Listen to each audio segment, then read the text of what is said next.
रसिक हो नमस्कार. आपण देशादेशामध्ये चालणारं युद्ध जाणतो. संरक्षणासाठी देशाच्या सीमेवर संपूर्ण तयारीने सशस्त्र वीरयोद्धे सक्षमपणे उभे असतात. युद्धभूमीवरचं हे युद्ध अगदी उघडपणे दिसतं. पण असंही एक युद्ध जे दिसत नाही आहे, जे अंतर्गत सुरू आहे. अर्थातच ज्या शीतमहायुद्धाला आज सर्वच जग तोंड देतं आहे आणि प्रामुख्याने आपला भारत देशही तोंड देतो आहे, ते कोरोना महामारीचं युद्ध. त्यातले वीर योद्धे म्हणजे अविरत परिश्रम करणारे डॉक्टर, नर्स, स्वच्छता कर्मचारी आणि अन्य. पण ह्या युद्धात समोरचा आपल्यावर आक्रमण करून उद्ध्वस्त करण्यापेक्षा त्याच्याच ठिकाणी जाऊन परिणाम योग्य पद्धतीने रोखून हाताळून त्याला परतून लावण्याचं हे युद्ध जिंकणारे, अर्थात कोरोना युद्धात खऱ्या अर्थाने सर्जिकल स्ट्राईक करणारे वीर योद्धा म्हणजे डॉक्टर अतुल वडगावकर. आजच्या या वसंत व्याख्यानमालेच्या 8व्या पुष्पामध्ये आपण त्यांच्या कार्याबद्दल आणि कोरोनाविषयीच्या अनेक बाबींबद्दल जाणून घेणार आहोत. तेव्हा सुरुवातीला त्यांच्या कार्याचा अल्पसा परिचय करून देते. डॉक्टर अतुल वडगावकर हे गेल्या 30 वर्षापासून वैद्यकीय आणि सामाजिक क्षेत्रामध्ये सक्रिय आहेत. MD मेडिसिन, हृदयरोग तज्ज्ञ, ऑनररी फिजिशियन तसंच एकोकार्डिओग्राफी आणि स्ट्रेस टेस्टिंगसाठीही ते कन्सल्टंट म्हणून काम करतात. LIC ऑफ इंडिया आणि स्टेट बँक ऑफ इंडियाचे ते पॅनल डॉक्टर म्हणून कार्यरत आहेत. नाशिकच्या श्री काळाराम मंदिर देवस्थानाच्या ट्रस्टवर विश्वस्त म्हणून ते पदभार निभावत आहेत. विजन व्हिला या स्वतःच्या स्थापन केलेल्या संस्थेमार्फत ते अनेक गरीब होतकरू विद्यार्थ्यांची शिक्षण, निवास आणि भोजनाची व्यवस्था करतात.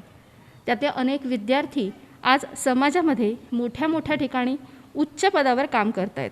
कोणत्याही डोनेशनशिवाय ही संस्था स्वखर्चाने कार्यरत आहे. अशा प्रकारे सामाजिक क्षेत्रामध्ये तसंच वैद्यकीय क्षेत्रामध्ये अतिशय मोलाचं असं योगदान असणारे डॉक्टर अतुल वडगावकर. सरांना सुरुवातीला मी विचारेन, खरं तर कोरोनाविषयी प्रचंड मनामध्ये प्रश्न आहेत, शंका कुशंका आहेत, त्याचं आज आपण निरसन करून घेणार आहोत. तर सुरुवातीला सर, कोरोना या रोगाविषयी, या आजाराविषयी थोडक्यात आम्हाला सांगाल.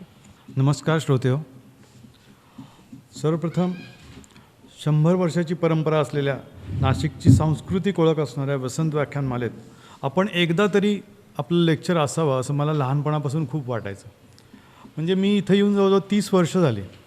30 वर्षापासूनची माझी ही इच्छा होती की आपण इथं लोकांना संबोधित केलं. कारण ह्याचा इतिहास असा आहे की इथं लेक्चर देणारे लोक खूप मोठे झालेत आणि खूप मोठ्या लोकांनी येऊन इथं लेक्चर्स दिलेली आहेत. तर त्यामुळं आपणही इथं लेक्चर द्यावं असं मला वाटायचं. पण आज काळे कुटुंबीय आणि बेणीसाहेबांच्या प्रयत्नामुळं मला हे शक्य झालं. त्याबद्दल मी दोघांचेही मनःपूर्वक आभार मानतो आणि मला ही जी संधी दिली त्याचा मी जास्तीत जास्त उपयोग करून तुमच्यापर्यंत हे नॉलेज पोहोचवण्याचा प्रयत्न करेन. खरं तर करोना हा विषय खूप मोठा आहे आणि अतिशय कमी वेळात आपल्याला बऱ्याच गोष्टींचं ज्ञान करून घ्यायचं आहे. तर माझ्याच्याने जेवढं शक्य असेल ते मी हे करेल. गेल्या 1 वर्षात सारं जगच कोविड-19 या विषाणूच्या आजारातून त्रस्त आहे आणि सगळ्या जगाची आर्थिक सामाजिक परिस्थिती पूर्णपणे उद्ध्वस्त झाली आहे. लोकांची जगण्याची व्याख्याच बदलली आहे व ज्याचा आपण कधीच विचार केला नव्हता अशा परिस्थितीतून प्रत्येकाला जावं लागलं आहे. पृथ्वीवरील प्रत्येक जीवाची म्हणजे ज्याला झळ बसलेली आहे आणि त्याचा जगण्याची हे बदललेली आहे.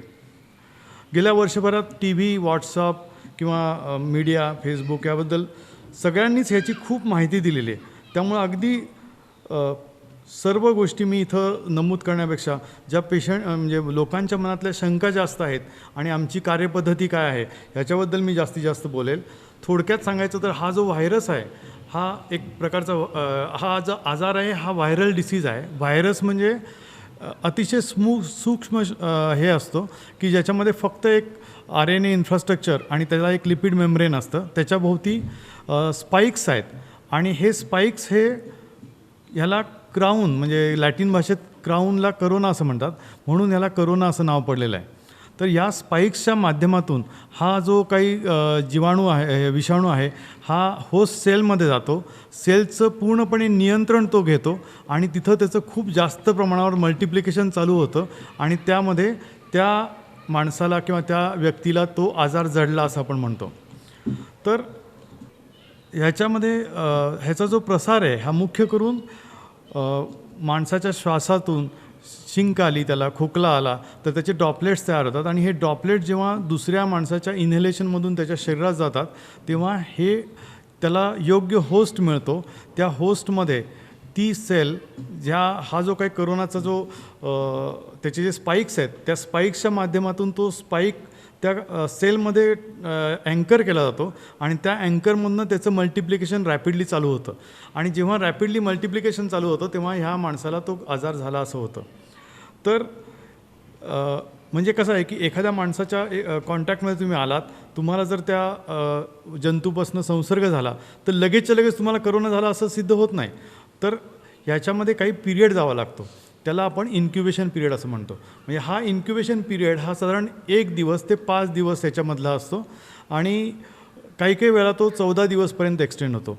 हे माहीत असण्याचं कारण काय की इन्क्युबेशन पिरियडमध्ये आपल्याला पेशंटला काही सिम्पटम्स नसतात पण पेशंट हा इन्फेक्टिव्ह असतो आणि याच पिरियडमुळं जास्तीत जास्त जे आता म्हणजे लोकांमध्ये पसरत चाललेलं आहे. जनरली लोक काळजी घेत नाहीत हे बरोबर आहे, पण साधारणपणे आमचं असं लक्षात आहे की लोकांना एकदा कळलं की त्यांना आजार झाला आहे की ते बऱ्यापैकी लोक त्यातली काळजी घेत आहेत. अगदी 100% घेत नाहीत असं नाही आहे, पण हा जो इन्क्युबेशन पिरियड आहे की ज्या वेळेला त्यांना कळतच नाही की आपल्याला आजार झाला आहे त्यावेळेला ते इकडे तिकडे फिरत असतात आणि त्याच्यामुळं तो खूप जास्त प्रमाणात पसरत चालला आहे असं मला वाटतं. तर हा इन्क्युबेशन पिरियड माहीत असण्याची गरज आहे. त्याचप्रमाणे ह्याची जी म्हणजे तीव्रता आहे ही म्हणजे भारत हा बऱ्यापैकी खालच्या लेवलला होता. म्हणजे युनायटेड स्टेट्समध्ये सगळ्यात जास्त ह्याचं प्रमाण होतं, त्याच्यानंतर ब्रिटनमध्ये होतं, युरोपमध्ये होतं आणि नंतर भारतामध्ये होतं. तर आता जस्ट कालच्याच दिवशी भारतामध्ये एका दिवसाला 3 लाखपेक्षा जास्त म्हणजे 3,16,000 रुग्ण हे दिसलेत. म्हणजे एका दिवसात सगळ्यात जास्त रुग्णसंख्या भारतामध्ये तयार झालेली आहे. आणि मला असं वाटतं की भारताची लोकसंख्या जर विचार केला तर आपल्याला अजून खूप जास्त गोष्टी समोर यायच्या आहेत आणि ज्या झपाट्यानं हा आजार वाढतो आहे त्याचा जर विचार केला तर आपल्याला 100% काळजी करण्याची गरज आहे. आणि पुढं जाऊन म्हणजे हा आजार खूप अजून जास्त मोठा वाढेल आणि आज तरी भारताचा जो ग्राफ आहे हा खूप अप आहे. बाकीच्या सगळ्या कंट्रीमध्ये तो आता डाऊनवर्ड ट्रेंडला चालला आहे, पण आपल्या ह्याच्यामध्ये कुठल्याही प्रकारे तो डाऊनवर्ड येताना दिसत नाही आहे. अजूनही तो पूर्णपणे अप आहे आणि तो अजून काही दिवसपर्यंत तसाच राहील असं वाटतंय. आता प्रश्नांकडे आपण वळणार आहोत. मनात बरंच काहूर आहे, त्याविषयी आपण जाणून घेणार आहोत. गेल्या वर्षभरापासून तुम्ही हे कोरोना सेंटर चालवता आहात आणि जिल्ह्याबाहेरचे अनेक रुग्ण तुमच्याकडे उपचारासाठी येत आहेत. पहिली मनातली शंका, हे काम तुम्ही कुठल्या यंत्रणेच्या सूचनेनुसार किंवा कुणाच्या दबावाखाली करता आहात का? नाही, मला असं वाटतं की याच्यामध्ये यंत्रणा किंवा सूचना किंवा हा कुठलाच प्रश्न नाही आहे. ज्यावेळेला आम्हाला असं कळलं की हा पॅन्डेमिक आजार आहे आणि हा पसरत जाणार आहे आणि भारतासारख्या ठिकाणी ज्या वेळेला लोकसंख्येचा प्रश्न आहे, ज्या वेळेला आपल्याला बेकारी आहे, लोकांकडे पैसे नाही आहेत आणि शिवाय अज्ञान आहे, तर त्यावेळेला हा खूप जास्त प्रमाणात पसरणार आहे हे तर दिसत होतं. आणि अशा वेळेला पहिल्यांदा असं होतं की प्रत्येक पेशंट आम्ही तपासायला आम्ही गव्हर्नमेंटकडे पाठवत होतो, तसे सूचना होते आणि त्याप्रमाणे आम्ही प्रत्येक पेशंटला गव्हर्नमेंटकडे पाठवायचो. त्यानंतर असं झालं की खूप लोकांना तिकडे पाठवल्यानंतर त्यांना तिकडं अकोमोडेट होणं शक्य नाही आहे. आमचे गेले 30 वर्षाचे जे पेशंट आहेत ते म्हणायला लागले की सर तुम्ही गेल्या 30 वर्षापासून आम्ही तुमच्यावरती विश्वास ठेवून तुमच्यावरती हे येतो आहे तुमच्याकडं आणि तुम्ही ऐन वेळेला जर आम्हाला म्हणला की ट्रीटमेंट नाही देणार तर आम्ही जायचं कुणाकडं. आणि हे जेव्हा झालं तेव्हा आम्ही खरोखरीच रेट्रोस्पेक्ट म्हणजे आमच्या मनात मी विचार केला की अरे ह्या लोकांचं म्हणणं खरं आहे की आपल्याला हा आजार होईल म्हणून ह्या भीतीनं आपण लोकांच्यापासून लांब जाण्याचा अर्थ नाही आहे. आपण जेव्हा डॉक्टर झालो तेव्हा आपण ओथ घेतली की आपण या समाजासाठी कार्य करू आणि आपल्या प्रत्येक नॉलेजचा या लोकांसाठी विचार म्हणजे हे करू, फायदा करून देऊ आणि अशा वेळेला आम्ही कुठलीही वाईट परिस्थिती असली तरी आम्ही मागं हटणार नाही. तर ह्याच्यावरती कुठंतरी आपण हे करतोय. तर त्याच्यामुळे आम्ही सर्व लोकांची मीटिंग घेतली कारण म्हणजे जर समजा याच्यावरती युद्ध म्हणून जर पुढं जायचं असेल तर माझी एकट्याचा उपयोग नाही आहे, सगळ्या लोकांची त्याच्यामध्ये साथ असायला पाहिजे. तर आम्ही सगळ्या लोकांची तयारी केली, सगळ्या लोकांना हे सांगितलं की हे असं असं आहे, आपण काही जरी झालं तरी आपल्या पेशंटना आपण साथ देणं आवश्यक आहे. आणि म्हणून आम्ही स्वतःहून तयारी करून आम्ही सगळ्या लोकांची ट्रीटमेंट चालू केली. हो, हे संपूर्ण नाशिककर घेतातच आहे. आज हॉस्पिटलमध्ये जागा नाही आहे, औषधं मिळत नाही आहे, ऑक्सिजनचा तुटवडा आहे, अशी सगळी बाहेर परिस्थिती असताना खरंच हा आजार कितपत घातक आहे? खरंच या आजाराचं स्वरूप इतकं गंभीर आहे का? स्वरूप घातक आहे का म्हणलं तर मला होच म्हणावं लागेल. कारण असं नाही की हा आजार अगदीच गंभीर नाही आहे, पण प्रत्येकाला असं वाटतं की आजार झाल्यानंतर मी काहीतरी याच्यातनं जगणार नाही आहे, किंवा प्रत्येकालाच ॲडमिट करावं लागेल, प्रत्येकालाच सगळी ही ट्रीटमेंट म्हणजे व्हेंटिलेटरपर्यंत ट्रीटमेंट करावं लागेल, असं अजिबात नाही आहे. मला असं वाटतं की जे स्टॅटिस्टिक्स समोर आहे त्यानुसार सुद्धा 85% लोक व्यवस्थितपणे बरी होत आहेत. काही 10% लोकांना हॉस्पिटलायझेशन लागतं आहे आणि 1-2% लोकांमध्ये मॉर्टॅलिटी आहे. आता ज्यामध्ये मॉर्टॅलिटी आहे त्यामध्ये पण ज्यांच्यामध्ये काही दुसरे को एक्झिस्टिंग डिसीजेस आहेत, म्हणजे जसं की ब्लड प्रेशर आहे, डायबिटीस आहे, एज आहे, तर अशा लोकांमध्ये मृत्यूचं प्रमाण जास्त आहे. त्याचप्रमाणे जर खरं जर विचार केला ना, तर जर सगळ्या लोकांनी अगदी अर्ली स्टेजमध्ये ह्याच्याकडे जर बघितलं, कारण ह्याचं जे सुरुवात आहे ना ती अतिशय सौम्य असते, लोकांना कळत नाही की आपल्याला त्रास होतो हेच कळत नाही. बरेच लोक थोडीशी किरकोळ सर्दी झाली आहे, खोकला झाला आहे म्हणून अंगावर काढतायत आणि अनेक दिवस गेल्यानंतर ते डॉक्टरकडे जातात आणि त्याच्यानंतर मग आजार ऑलरेडी पसरलेला असतो, खूप जास्त झालेला असतो आणि त्याच्या वेळेत धावपळ होते आणि त्यानंतर मग आजाराचं जर समजा ट्रीटमेंट चालू झाली तर त्या मानाने रिझल्ट्स इतकेसे चांगले येत नाही आहेत. पण जर खरं जर म्हणलं की अर्ली स्टेजमध्ये जर डिटेक्ट झाला तर मला असं वाटतं की हा काही आजार इतकासा सिरियस होणार नाही आणि बऱ्याच अंशी याच्यावरती ट्रीटमेंट ही 100% शक्य आहे. बरोबर आहे. आणि प्रायमरी स्टेजमध्ये होम क्वारंटाईन होऊन यावर उत्तम उपाय केला जातो असं आपण सगळीकडेच ऐकतोय. मग हे नक्की क्वारंटाईन करणं म्हणजे काय आहे आणि त्यामध्ये कशा प्रकारे काळजी घेतली पाहिजे? कसं आहे की आत्तापर्यंत होम क्वारंटाईन हा कन्सेप्टच नव्हता.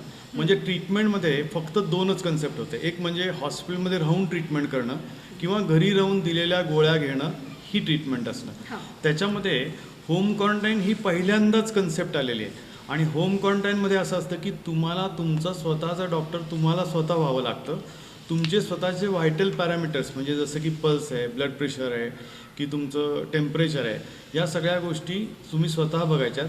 सगळ्यात महत्त्वाचं की तुमचं ऑक्सिजन सॅच्युरेशन हे तुम्ही स्वतः मॉनिटर करायचं आहे. आणि या सगळ्या गोष्टीमध्ये जर कुठं त्याचबरोबर तुमची औषधं घ्यायची आहेत, तुमचं हायजीन पाळायचं आहे. आणि याच्यामध्ये जर तुमचा कुठं काही चेंज झाला तर तुम्ही तुमच्या डॉक्टरांचा ताबडतोब सल्ला घ्यायचा आहे. म्हणजे होम क्वारंटाईन याचा अर्थ तुम्ही स्वतः घरी नुसतंच राहायचं आहे असं नाही, तर तुम्ही स्वतःचे व्हायटल्स स्वतः मेंटेन करायचे आहेत. त्याचबरोबर तुमचा आजार तुमच्यापासून दुसऱ्याला जाणार नाही याची पूर्ण काळजी घ्यायची आहे. तुमच्याकडं सॅनिटायझेशनचा वापर व्यवस्थित व्हायला पाहिजे, तुमचं टॉयलेट सेपरेट पाहिजे, त्याच्यामध्ये सॅनिटायझेशन व्हायला पाहिजे, ही सगळी काळजी तुम्ही घ्यायची आहे. तुम्ही बाहेर पडून इतरांना हा आजार द्यायचा नाही आहे. आणि हे सगळं जर तुम्ही करत असाल तर ते होम क्वारंटाईन असा अर्थ झाला. ह्याची ट्रीटमेंट ही फक्त डॉक्टर करतायत होम क्वारंटाईनद्वारे असं नाही आहे. ह्याच्यामध्ये जरी असं असलं की जास्तीत जास्त लोकांना होम क्वारंटाईनद्वारे बरं होतं, तरी त्याचबरोबर काही लोकांना हॉस्पिटलायझेशनसुद्धा लागू शकतं. किंवा आमच्याच होम क्वारंटाईनच्या पेशंटमध्ये सुद्धा काही लोकांना हॉस्पिटलायझेशन लागू शकतं. की माझे जे काही कलिग मित्र आहेत की जे हॉस्पिटलद्वारे ट्रीटमेंट करत आहेत, हे ट्रीटमेंट केल्यामुळंच हे शक्य आहे. म्हणजे मी जर फक्त म्हणलं की सगळ्यांना होम क्वारंटाईन करतो आणि बरं करतो तर ते चुकीचं होईल. तर करोनाची ट्रीटमेंट ही होम क्वारंटाईन प्लस हॉस्पिटलायझेशन असं आहे. पण ह्याच्यामध्ये होम क्वारंटाईन कंपोनंट हा खूप मोठा आहे. म्हणजे मी म्हणेन की 90%पेक्षा जास्त मोठा होम क्वारंटाईनचा कॉम्पोनंट असू शकतो. म्हणजे त्यांना घरी बसून ट्रीटमेंट होऊ शकते.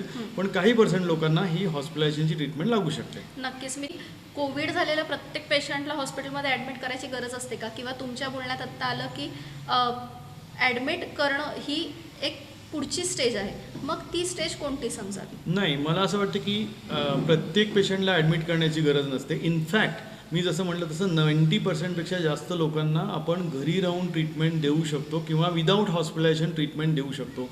ह्याच्यामध्ये प्रामुख्यानं जर एखाद्या पेशंटला आजार गंभीर झाला असेल, म्हणजे त्यांनी लवकर त्याच्याकडे लक्ष दिलं नाही आणि त्यांचा ऑलरेडी आजार पूर्णपणे पसरला आहे, की जो आपल्याला इतर काही डायग्नोस्टिक माध्यमातून कळतं की हा आजार जास्त पसरला आहे, जसं CT स्कॅनद्वारे.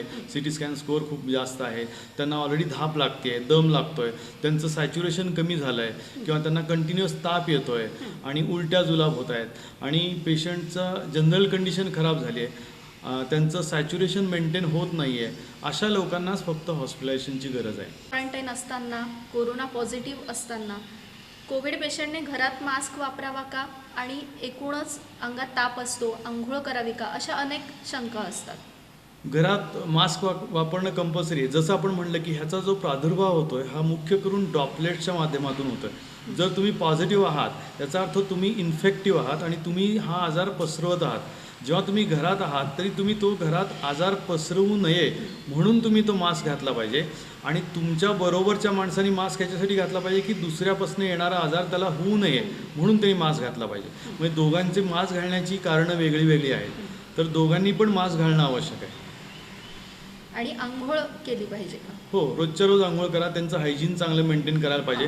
मला वाटतं की काही जणांचा असा समज आहे की करोनाने आंघोळ करायची नाही असं, पण तो चुकीचा आहे. पण पेशंटनी व्यवस्थित हायजीन मेंटेन करणं अत्यंत आवश्यक आहे, कारण बॅड हायजीनमध्ये कुठलेही इन्फेक्शन्स, म्हणजे ह्याच्यामध्ये एक करोनाचं इन्फेक्शन ही एक गोष्ट झाली आणि सेकंडरी इन्फेक्शन ही दुसरी गोष्ट झाली. तर सेकंडरी इन्फेक्शनमुळं पण जास्त प्रमाणात प्रॉब्लेम्स येत आहेत. म्हणजे हॉस्पिटलमध्ये जे लोक ॲडमिट होत आहेत त्यांना सेकंडरी इन्फेक्शन हा पण एक खूप मोठा प्रॉब्लेम आहे की त्यांना खराब होण्यामध्ये सेकंडरी इन्फेक्शनची ही मोठी हे आहे, अडचण आहे. तर मला वाटतं सेकंडरी इन्फेक्शन टाळण्यासाठी तुमचं हायजीन तुम्ही व्यवस्थित ठेवणं गरजेचं आहे. नक्कीच. आपण मगापासून बोलण्यात आपल्या येतं की प्रायमरी स्टेजला जर ही गोष्ट पटकन लक्षात आली तर हा आजार लवकर बरा होऊ शकतो. पण मग प्रायमरी स्टेजला याची लक्षणं कुठली आहेत? कारण ती इतकी सर्वसामान्य आहे, सर्दी खोकला, मग त्याकडे कसं लक्ष दिलं पाहिजे? नाही, मला असं वाटतं की आता जो आहे हा पॅन्डेमिक पिरियड आहे. पॅन्डेमिक पिरियड म्हणजे आत्ता जर कुठल्याही माणसाला थोडीशी सर्दी झाली किंवा शिंका आल्या किंवा त्याला ताप आला पर्टिक्युलरली, तर त्यांनी ताबडतोब हे करोनाचं लक्षण आहे असं समजून त्यांनी हे डायग्नोसिस करणं गरजेचं आहे. याच्यामध्ये RT-PCR नावाची जी टेस्ट असते की ज्याच्यामध्ये आपल्याला करोनाची चाचणी ज्याला म्हणता येईल ही टेस्ट करणं गरजेचं आहे. म्हणजे साधी सर्दी खोकला, जेव्हा खूप नाक गळत असतं, कंटिन्युअस नाक गळतं आहे किंवा खूप जास्त शिंका येत आहेत, तर हे करोनाचं लक्षण असणार नाही किंवा कमी प्रमाणात असेल. पण जर तुम्हाला थोडीशी सर्दी झाली असेल, थोडंसं नाक चोंदलं आहे आणि सर्दी आणि थोडासा एकपर्यंत ताप आला आहे किंवा थोडा ताप आला आहे, तर हे जास्त करून करोनाचं लक्षण असू शकतं. म्हणजे अगदी सौम्य लक्षणांनी करोना प्रेझेंट होतो आहे. तर आणि दुसरी गोष्ट आहे की घसाखक होणं किंवा एखाद्याची चव बदलणं, वास न येणं, ही पण करोनाची लक्षणं असतात. त्याचप्रमाणे गॅस्ट्रो इंटेस्टिनल सिम्पटम्स म्हणजे की उलट्या जुलाब होणं, हे पण करोनाचं लक्षण असू शकतं. त्यामुळं करोना काही एकाच लक्षणाने प्रेझेंट होतो आहे असं नाही आहे.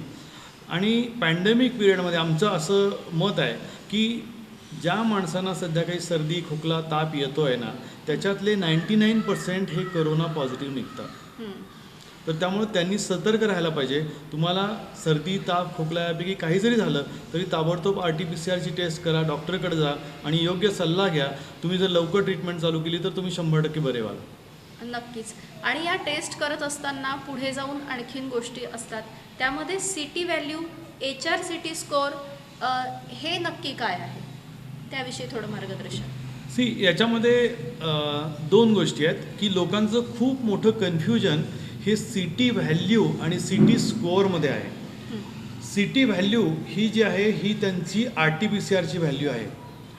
तर या ज्या RT-PCR जे तपासणी आहे ही जिनेटिक मटेरियल जी त्यांचं जे प्रेझेंट असतं याच्यामध्ये, तर त्या सॅम्पलमधलं जिनेटिक मटेरियल कोणत्या सायकलला येतं आहे, सायकल थ्रेशोल्ड म्हणतात त्याला CT व्हॅल्यू, तर सायकल थ्रेशोल्ड.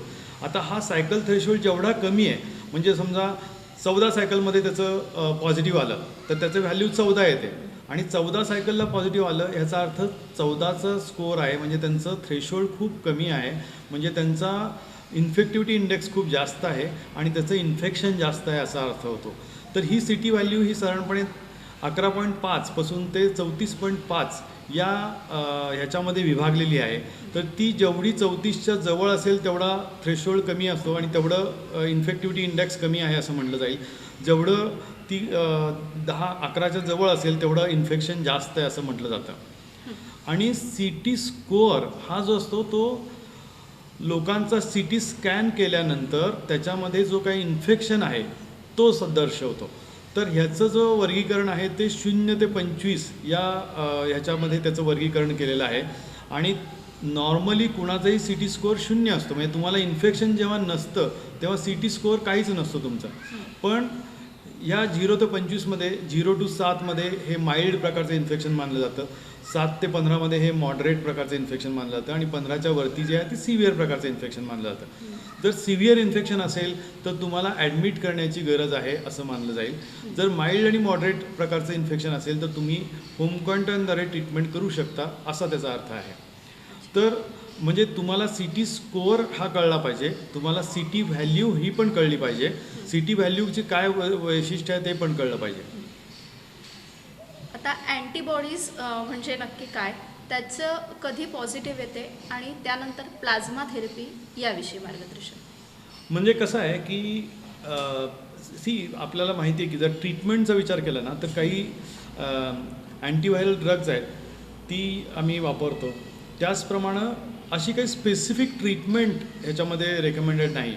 पण प्लाझ्मा म्हणजे ज्या लोकांना एकदा कोविड होऊन गेला आहे त्यांच्यामध्ये त्याच्या अँटीबॉडीज तयार होतात. या अँटीबॉडीज म्हणजे एक प्रकारची ही प्रतिकारशक्ती आहे आणि ह्या प्रतिकारशक्तीद्वारे हा जो आपण बघितला आहे की कोरोनाचा व्हायरस हा या स्पाईक्सद्वारे त्या म्युकस मेम्ब्रेनमध्ये चिकटतो. तर त्याच्या अगेन्स्ट काम करणाऱ्या ह्या अँटीबॉडीज असतात. म्हणजे त्या अँटीबॉडीज त्याला त्या कार्य करण्यापासून परावृत्त करतात, म्हणजे ते काम करू देत नाहीत, त्याला चिकटायला मदत करत नाहीत. तर त्यामुळे ह्या ज्या अँटीबॉडीज आहेत ह्या ज्यांच्यामध्ये ऑलरेडी कोरोना होऊन गेला आहे त्यांच्यामध्ये ह्या अँटीबॉडीज असतात. आणि जर एखाद्या हाय अँटीबॉडीवाल्याचा प्लाझ्मा आपण ज्याला इन्फेक्शन आहे ह्याला जर दिला तर त्यांच्यामध्ये या इन्फेक्शनपासून बरं होण्यासाठी त्याला जास्त चालना मिळते. तर त्याला प्लाझ्मा थेरपी म्हणतात. हा जो स्कोअर आहे हा 0 म्हणजे 1.4 या लेवलला पॉझिटिव्ह मानला जातो. आणि साधारणपणे लोकांचा 20, 30, 40, 50पर्यंत 200पर्यंत पण स्कोअर येतो. पण 5च्या वर जर स्कोअर असेल तर तो अँटीबॉडीचा प्लाझ्मा हा आपण डोनेशनसाठी वापरू शकतो. साधारणपणे 2 आठवड्यानंतर इन्फेक्शन झाल्यानंतर 2 आठवड्यांनी ते 4 आठवड्यापर्यंत हा प्लाझ्मा डोनेशनसाठी वापरला जातो. आणि ज्यांचा अँटीबॉडी टायटर चांगला आहे आणि ज्याला दुसरे काही आजार नाही आहेत तर त्यांचा उपयोग याच्या डोनेशनसाठी होतो. याच्यात मुख्य करून प्रेग्नन्सी जर झाली असेल आधी कधी तर त्यांचा प्लाझ्मा चालत नाही, किंवा ज्यांना काही कॅन्सरसारखा आजार आहे किंवा ज्यांना काही ब्लड आजार आहे तर त्यांचा प्लाझ्मा हा वापरू शकत नाही आपण. अच्छा, पल्स ऑक्सिमीटर याचाही वापर यामध्ये बराच महत्त्वाचा आहे, तर त्याविषयी थोडी माहिती. मला असं वाटतं की आता सर्वसामान्यांपर्यंत पल्स ऑक्सिमीटर हे येऊन पोचलेलं आहे आणि प्रत्येकालाच पल्स ऑक्सिमीटरची माहिती असणं गरजेचं आहे.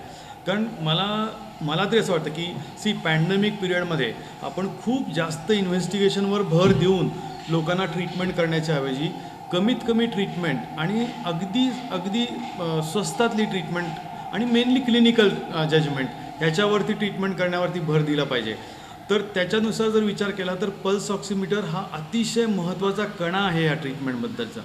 तर पल्स ऑक्सिमीटर हे एक मशीन असतं की ज्याच्यामध्ये तुम्हाला तुमची पल्स म्हणजे मिनिटाला तुमचे ठोके किती पडतात हे समजतं आणि त्याचं ऑक्सिजन सॅच्युरेशन म्हणजे तुमच्या रक्तातलं ऑक्सिजनचं प्रमाण हे समजतं. तर ह्याच्यामध्ये आपल्या कुठल्याही फिंगर टिपला हे जर पल्स ऑक्सिमीटर जोडलं तर तुम्हाला आपोआप पल्स दिसायला लागतो आणि तुमचं ऑक्सिजन सॅच्युरेशन दिसायला लागतं. नॉर्मल माणसाची पल्स ही 70 ते 80 असते, म्हणजे 100पेक्षा ती कमी असायला पाहिजे. जर ह्या आजाराचा प्रादुर्भाव झाला, कुठल्याही आजाराचा प्रादुर्भाव झाला असेल तर पल्स वाढायला लागते. 130पेक्षा पल्स जेव्हा जास्त असते तेव्हा मी नक्कीच त्या माणसाला सिरियसनेसकडं आहे असं म्हणतो. किंवा ऑक्सिजन सॅच्युरेशनचा विचार केला तर नॉर्मली 95 ते 100 या ह्याच्यामध्ये ऑक्सिजन सॅच्युरेशन असतं. ऑक्सिजन सॅच्युरेशन 95च्या खाली गेलं तर तुम्ही डॉक्टरांची मदत घेणं आवश्यक आहे. आणि ते जर 90च्या खाली गेलं तर तुम्हाला ॲडमिट करावं लागणार किंवा तुम्हाला ऑक्सिजन थेरपी लागणार. ही खूप महत्त्वाची गोष्ट आहे. ह्याच्यामध्ये ऑक्सिजन थेरपी ही अतिशय महत्त्वाची आहे. आता काय होतं की तुम्ही असं म्हणलात की आता लोकांना जागा मिळत नाही आहे, हॉस्पिटलायझेशन शक्य नाही आहे, तर बरेच वेळेला लोक इकडं तिकडे हिंडताना दिसतात. म्हणजे एका हॉस्पिटलमधून जातात दुसरी. आता कशी अशी कुठली संस्था नाही आहे की जी सांगू शकते की बाबा या हॉस्पिटलमध्ये जागा आहे. म्हणजे लोकांना काय करावं लागतं, या हॉस्पिटलमध्ये जायचं, तिकडनं परत दुसऱ्या हॉस्पिटलमधनं, तिथं तिसऱ्या हॉस्पिटलमधनं, ते तिथं विचारणार की तुमचा स्कोअर किती, तुम्हाला हे ते तुम्हाला ॲडमिट करणं शक्य नाही. तर त्याच्याऐवजी लोकांनी जर ऑक्सिजनची व्यवस्था घरी केली तोपर्यंत आणि घरी ऑक्सिजन चालू केला तर ती ट्रीटमेंटचा भाग होईल. तर त्याच्यामध्ये तुमचा म्हणजे ह्या आजाराला फरक नक्की पडेल. म्हणजे जोपर्यंत तुम्हाला जागा मिळत नाही हॉस्पिटलमध्ये तोपर्यंत तुम्ही घरच्या घरी ऑक्सिजन चालू करा. घरच्या घरी ऑक्सिजन जर चालू केला तर तुम्हाला 100% फरक पडेल. म्हणजे ज्या वेळेला तुम्हाला हॉस्पिटलमध्ये जागा तयार होईल तेव्हा तुम्ही जाऊन ॲडमिट करा. पण उगाचच्या उगाच हॉस्पिटलमध्ये फिरण्यामध्ये वेळ घालवण्यापेक्षा आधी घरी जाऊन त्यांना ऑक्सिजन चालू करा आणि त्याच्यानंतर योग्य ठिकाणी तुम्ही जागा मिळवा. जागा मिळाल्यानंतर मग तिकडं त्या पेशंटला ट्रान्सफर करा. त्याच्यामध्ये पेशंटचं प्रोग्नोसिस नक्कीच चांगलं असेल. नक्कीच खूप महत्त्वाची ही गोष्ट डॉक्टर तुम्ही सांगितली. आता या सगळ्यामध्ये मोठा दिलासा मिळणारी एक गोष्ट म्हणजे यावर लस उपलब्ध झालेली आहे. पण लस घेतल्यानंतरही ही ताप येणं, चक्कर येणं किंवा अंग दुखणं असे सिम्पटम्स त्याचे दिसतात. त्याच्यानंतर हे परिणाम दिसतात. तर त्याविषयी तुम्ही काय सांगाल? नाही, मला असं वाटतं की लस ही ह्याच्यावरती एक गुण आहे हे ऑलरेडी सिद्ध झालेलं आहे. जसं की ब्रिटनमध्ये ही संख्या खूप जास्त प्रमाणात वाढत चालली होती. त्यांच्यामध्ये खूप सारं लसीकरण झालं आहे. अमेरिकेत पण आता लसीकरण खूप झालं आहे आणि त्यांची संख्या आता झपाट्यानं कमी येताना दिसते. त्यामुळं लसबद्दल काही लोकांच्या मनात अशी शंका आहे की बाबा लस घेतल्यानंतर मला झाला वगैरे वगैरे. त्याचं कारण आपण नक्कीच बघणार आहे. पण लसीचा आणि आजार होण्याचा काही संबंध नाही आहे. लस घेतल्यानंतर तुम्हाला डेफिनेटली ह्याच्या आजारापासून असं मी म्हणू शकत नाही की लस घेतल्यानंतर तुम्ही पूर्णपणे ह्याच्यातनं तुम्हाला आजार होणारच नाही. पण लस घेतल्यानंतर तुम्हाला जर आजार झाला तर तुम्हाला त्याचं स्वरूप अतिशय सौम्य असेल. म्हणजे पर्टिक्युलरली 2 हे घेतल्यानंतर 2 लसीचा डोस झाल्यानंतर 15 दिवस झाल्यानंतर तुम्हाला इम्युनिटी येते, म्हणजे प्रतिकारशक्ती येते. आणि त्यानंतर सहसा कोणाला झालेला असे खूप रिपोर्ट्स नाही आहेत. पण ज्या रिपोर्टमध्ये 2 लसीनंतर झालेला आहे तो आजाराचं स्वरूप अतिशय सौम्य आहे. म्हणजे एकही मॉर्टॅलिटी रिपोर्टेड नाही आहे 2 लस घेतल्यानंतर. बरोबर. हे आत्तापर्यंतचं 100% हे आहे. त्याचप्रमाणे लोकांचं असं आहे की मी लस घ्यायला गेलो आणि मला आजार चालू झाला, असं खूप लोकांचं म्हणणं आहे. तर मला असं वाटतं की हे जे काय होतं आहे हे लस घ्यायसाठी ज्या बूथवर जात आहेत त्या बूथवर काही कर्मचारी असतील किंवा काही पेशंट्स आलेले आहेत की पर्टिक्युलरली फर्स्ट डोस जेव्हा जातो आहे त्यावेळेला त्यांच्यामध्ये तर काही प्रतिकारशक्ती तेव्हा असत नाही. तर त्यावेळेला जर ते अशा ठिकाणी गेले की ज्या ठिकाणी खूप सारं इन्फेक्शन आहे तर त्या इन्फेक्शनच्या वातावरणामुळं त्यांना इन्फेक्शन लागतं आहे.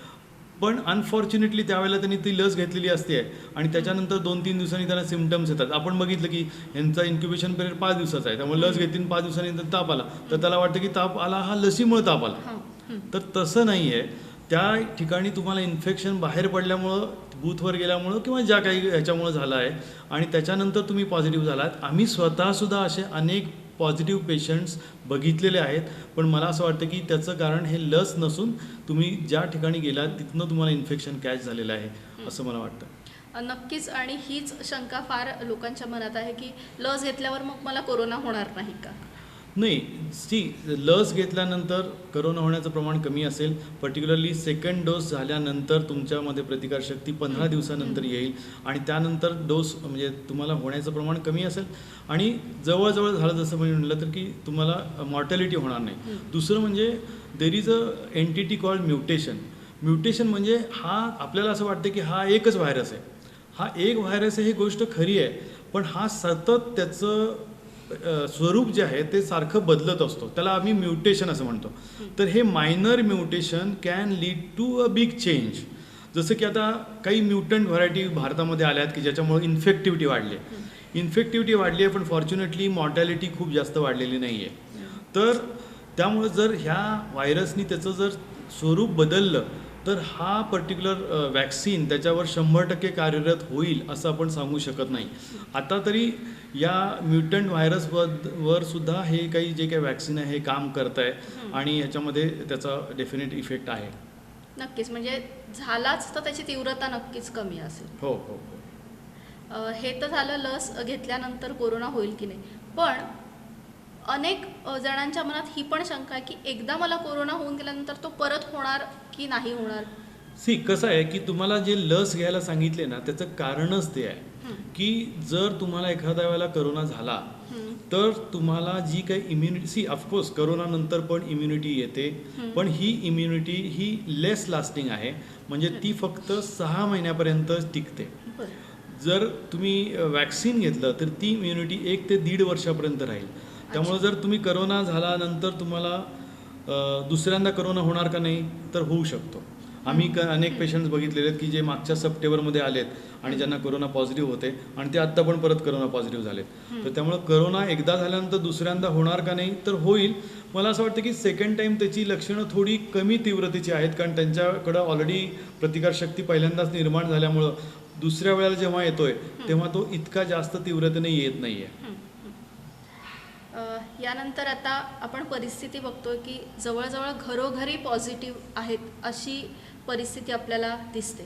मग घरात पेशंट असताना घरच्या लोकांनी काय काळजी घेणं अपेक्षित आहे? मला असं सगळ्यात असं वाटतं की आपल्याला हा जर आत्ताचा जर करोना बघितला म्हणजे गेल्या 8-10 दिवसापासून पर्टिक्युलरली आमचं जे लक्षात येतं आहे की हा तरुण लोकांना म्हणजे साधारण वयवर्ष 30 ते 45 या वयोगटातल्या लोकांना जास्त एफेक्ट करतोय. त्याचप्रमाणे त्यांची तीव्रता ही सुरुवातीला अगदी 2-4 स्कोअर असतो आणि 4 ते 5 दिवसामध्ये त्यांना विशेष त्रास न होता स्कोअर एकदम 15-17 झालेला दिसतोय. आणि अशी अनेक उदाहरणं आपण बघितली आहेत. तर त्यामुळं कुठल्याही परिस्थितीत करोना झाल्यानंतर आपल्याला काहीच विशेष नाही आहे, आपण गाफील राहता कामा नाही आहे. तुम्ही तुमचं मी म्हणल्याप्रमाणे तुमचं ऑक्सिजन सॅच्युरेशन तुम्ही जर तुम्ही हे सगळं रेग्युलर चेक केलं ना तर तुम्हाला नक्की कळणार आहे की तुमचा आजार खूप वाढत चालला आहे.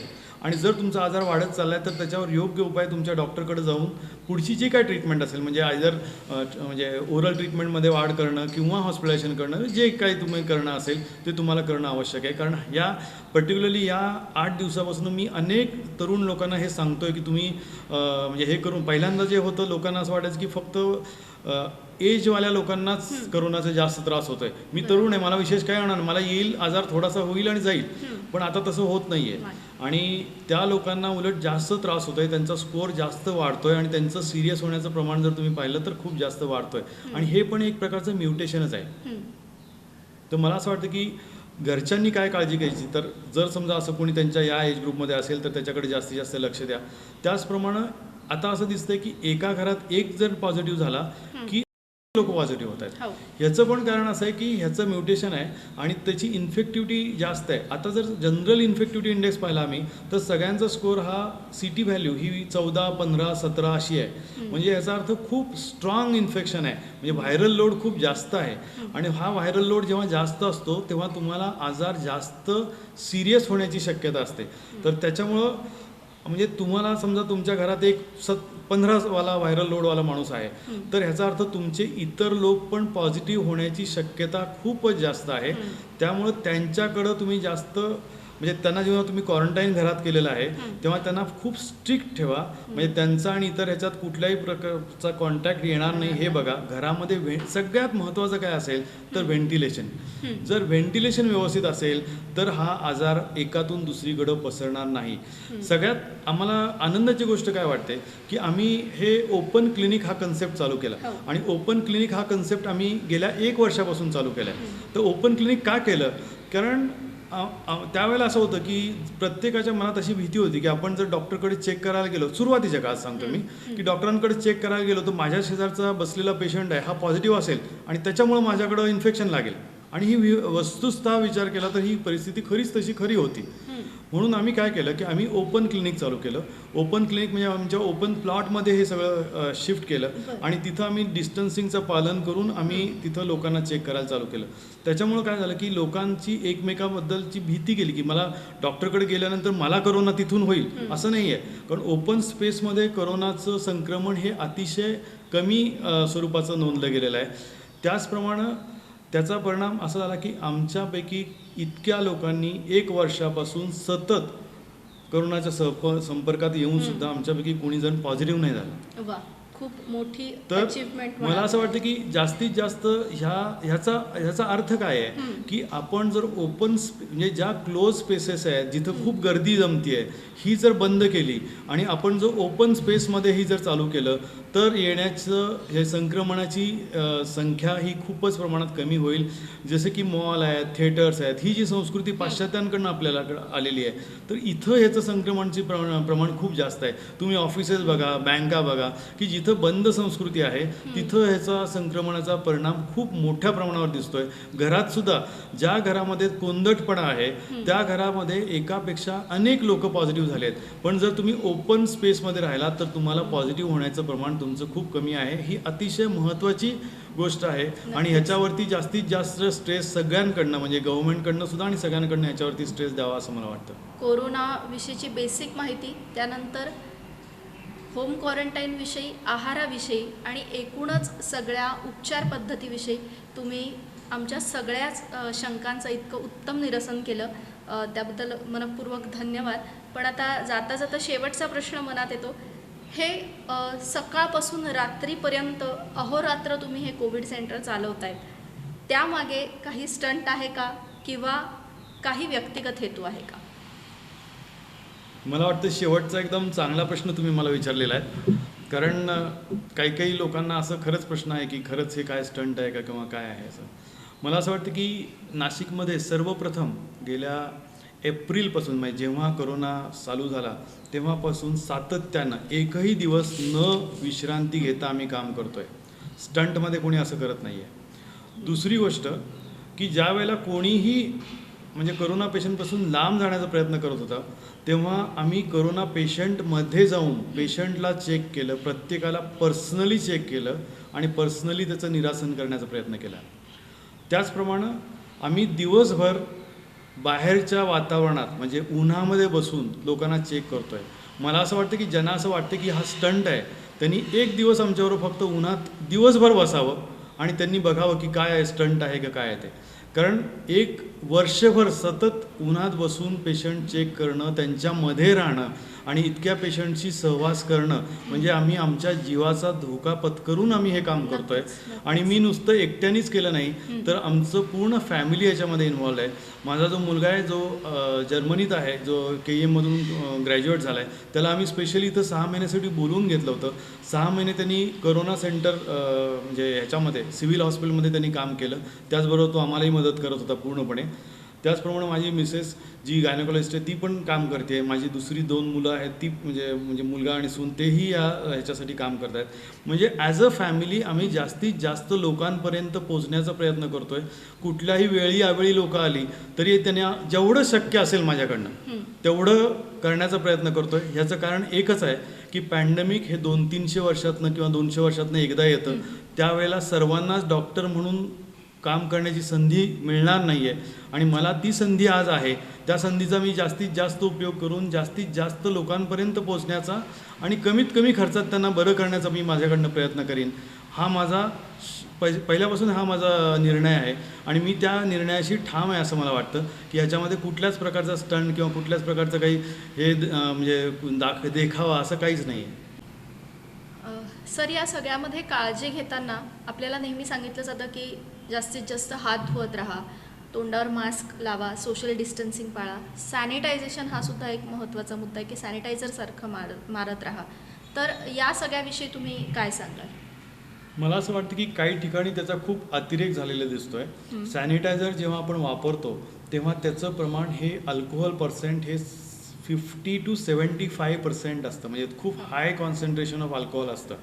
तर त्यामुळं त्याचा जर अतिवापर जर तुम्ही केला तर त्याच्या तुमच्या स्किनवरती नक्कीच परिणाम होणार आहे. आणि हे इतकं फ्रिक्वेन्सी पहिल्यांदा असं एक हे होतं की सरफेसवरनं तुम्हाला खूप प्रमाणात हे इन्फेक्शन येतं आहे. पण आता त्यांचं असं बऱ्यापैकी हे त्यांनी ॲक्सेप्ट केलेलं आहे की सरफेस कॉन्टॅक्ट होऊन हा जो काही व्हायरस आहे हा पोटात जाण्याची किंवा तुमच्या शरीरात जाण्याची शक्यता ही ड्रॉपलेट्सपेक्षा खूपच कमी आहे. तर त्यामुळं सारखं हात सॅनिटाईज करा हा जर कुणी असं म्हणत असेल किंवा असं जर कुणी करत असेल तर ते चुकीची गोष्ट आहे. जास्तीत जास्त सॅनिटायझर जर वापरला, पर्टिक्युलरली लहान मुलांनी जर हा सारखा सॅनिटाईज केला तर त्यांच्या हातावरती त्या एवढ्या मोठ्या कॉन्सन्ट्रेटेड अल्कोहोलचा परिणाम होणार आहे आणि त्यामुळं सारखा सॅनिटायझर करणं हा काही त्याच्यावरती उपाय नाही आहे असं मला वाटतं. आणि जी गोष्ट होतच नाही आहे, जसं की कॉन्टॅक्टमधनं खूप जास्त फैलाव होत नाही आहे, हां. तर तुम्ही सारखं सॅनिटायझर करायची गरज नाही आहे. बरोबर. त्याचा मर्यादित वापर हो. करणं हे नक्कीच योग्य आहे. हो. आणि दुसरा प्रश्न सर की या सगळ्यामध्ये आपण मघापासून उल्लेख केला की घरगुती आपण जितकी काळजी घेता येईल तितकी घ्यावी. त्यामध्ये घरीच ऑक्सिजनचा वापर हा सुद्धा आपण एक महत्त्वाचा मुद्दा सांगितला की ट्रीटमेंटची ती एक पहिली पायरी असं म्हणायला हरकत नाही. मला असं वाटतं की ह्याच्यात ऑक्सिजन ही महत्त्वाची ट्रीटमेंट आहे. आणि आपण मागच्या वेळेला डिस्कस केलं की बाबा लोक एका ठिकाणाहून दुसऱ्या ठिकाणी म्हणजे बेड मिळत नाही आहेत म्हणून वेटिंगमध्ये वेळ घालवत आहेत. त्याच्याऐवजी जर त्यांनी ऑक्सिजन कॉन्सन्ट्रेटरसारखं मशीन आहे समजा किंवा ऑक्सिजन सिलेंडर्स आहेत की ज्याद्वारे आपल्याला ऑक्सिजन मिळेल घरी, हां. मग तो बसून असेल झोपून असेल ऑक्सिजन मिळेल अशी जर व्यवस्था केली तर मला वाटतं त्यांच्या ट्रीटमेंटच्या दृष्टीनं किंवा आउटकमच्या दृष्टीनं त्याचा फरक होणार आहे. हो. तर जास्तीत जास्त लोकांनी ऑक्सिजनचा वापर करावा. पर्टिक्युलरली नाईट टाईमच्या वेळेला थोडंसं सॅच्युरेशन कमी होण्याची शक्यता असते. त्यामुळं झोपताना म्हणजे एखादा पेशंट सिरियस आहे थोडासा, तर त्यांनी झोपताना तरी निदान कमीत कमी हे केलं, त्याला जर हे लावलं कॉन्सन्ट्रेटेड लावला किंवा ऑक्सिजन सिलेंडर लावला तर त्याचा परिणाम हा त्याच्या आजार लवकर सुधारण्यावरती होईल आणि 100% होईल. निश्चितच. म्हणजे तुम्ही अगदी महत्त्वाचं मघासुद्धा बोलण्यात आलं की बेड मिळण्यासाठी धावपळ करण्यात जो वेळ जातोय त्यापेक्षा पहिलं ऑक्सिजन लावून ट्रीटमेंट सुरू होईल आणि मग जी बाकीच्या काही गोष्टी तुमची होतील. ओरल ट्रीटमेंट आहे ती चालू ठेवा. तुम्ही ऑक्सिजन लावा आणि तुम्ही योग्य वेळ झाल्यानंतर तुमच्या पेशंटला जिथं असेल तिथं शिफ्ट करा. नक्कीच डॉक्टर. म्हणूनच मी कार्यक्रमाच्या सुरुवातीला म्हटलं की ही एक प्रकारची तुमची सर्जिकल स्ट्राईकच आहे की त्या पेशंटमध्ये जाऊन त्यांना धीरानं तुम्ही सगळी या सिच्युएशनमधनं बाहेर काढताय. तुमचं आणि तुमच्या फॅमिलीचं एकूणच वैद्यकीय क्षेत्रातच नाही तर सामाजिक क्षेत्रातसुद्धा हे खूप मोठं योगदान आहे. तेव्हा तुमचं संपूर्ण परिवार, तुमचा संपूर्ण स्टाफ, ज्यामध्ये तुमच्याबरोबर काम करणारे डॉक्टर्स, RMO, नर्स, स्वच्छता कामगार, सगळे स्वच्छता कर्मचारी यांनासुद्धा अगदी मानवंदना आम्ही या ठिकाणी देतो. आणि खरोखरी गेल्या 1 वर्षाहून अधिक काळ म्हणजे सांगायला खरोखरी अभिमान वाटतो की 365 दिवसाहून अधिक काळ एकही दिवस सुट्टी न घेता अविरत सर आणि सरांचा स्टाफ हे कार्य करतायत. अगदी सकाळी 8 पासून रात्री 8 पर्यंत सर तिथे शेकडो पेशंट तपासत असतात. तेव्हा तुमच्याकडून संपूर्ण समाजालाच या युद्धाला सामोरं जाण्याची एक सकारात्मक ऊर्जा मिळते आणि प्रत्येकाच्या मनात मला वाटतं याच भावना येत असतील. साऱ्याच संकटांना मी झेलणारं आहे, साऱ्याच संकटांना मी झेलणारं आहे, युद्धात जीवनाच्या मी जिंकणारं आहे, युद्धात या जीवनाच्या मी जिंकणारं आहे. तेव्हा ह्याच आशेवर या आपण सर्वजण दृढ निश्चयाने परिस्थितीला हरवूया आणि या पॉझिटिव्ह नोटवर या ठिकाणी आपण सरांचे पुन्हा एकदा आभार मानूयात. मनपूर्वक धन्यवाद.